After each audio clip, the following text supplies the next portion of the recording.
Good evening. The presidency is the most powerful office in the world. It's an office that not only tests your judgment, perhaps even more importantly, it's an office that can test your character. Because you not only face moments when you need the courage to exercise the full power of the presidency, you also face moments where you need the wisdom to respect the limits of the power of the office of the presidency. This nation was founded on the principle that there are no kings in America. Each of us is equal before the law. No one is above the law, not even the President of the United States. With today's Supreme Court decision on presidential immunity, that fundamentally changed. For all practical purposes, today's decision almost certainly means that there are virtually no limits on what a president can do. This is a fundamentally new principle, and it's a dangerous precedent, because the power of the office will no longer be constrained by the law, even including the Supreme Court of the United States. The only limits will be self-imposed by the president alone. This decision today has continued the court's attack in recent years on a wide range of long-established legal principles in our nation, from gutting voting rights and civil rights, to taking away a woman's right to choose, to today's decision that undermines the rule of law of this nation. Nearly 4 years ago, my predecessor sent a violent mob to the U.S. Capitol to stop the peaceful transfer of power. We all saw it with our own eyes. We sat there and watched it happen that day. Attack on the police, the ransacking at the Capitol, a mob literally hunting down the House Speaker, Nancy Pelosi, gallows erected to hang the Vice President, Mike Pence. I think it's fair to say it's one of the darkest days in the history of America.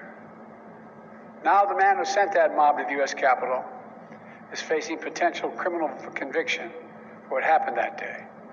And the American people deserve to have an answer in the courts before the upcoming election. The public has a right to know the answer about what happened on January 6th before they ask to vote again this year. Now, because of today's decision, that is highly, highly unlikely. It's a terrible disservice to the people of this nation. So now the American people have to do what the courts should have been willing to do, but will not.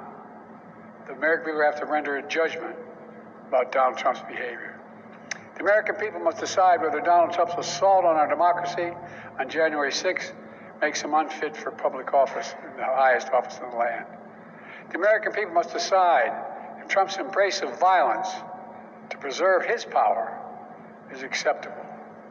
Perhaps most importantly, the American people must decide if they want to entrust the president once again, the presidency, to Donald Trump, now knowing he'll be even more emboldened to do whatever he pleases whenever he wants to do it. You know, at the outset of our nation, it was the character of George Washington, our first president, to find the presidency. He believed power was limited, not absolute. And that power always resides with the people, always. Now, over 200 years later, with today's Supreme Court decision, once again, it'll depend on the character of the men and women who hold that presidency that are going to define the limits of the power of the presidency, because the law will no longer do it. I know I will respect the limits of the presidential powers I have for 3.5 years. But any president, including Donald Trump, will now be free to ignore the law. I concur with Justice Sotomayor's dissent today. Here's what she said. She said, in every use of official power, the president is now a king above the law. With fear for our democracy, I dissent. End of quote. So should the American people dissent. I dissent. May God bless you all, and may God help preserve our democracy. Thank you. May God protect our children. Why are you the best Democrat to beat Trump? What makes you so confident you should be the president?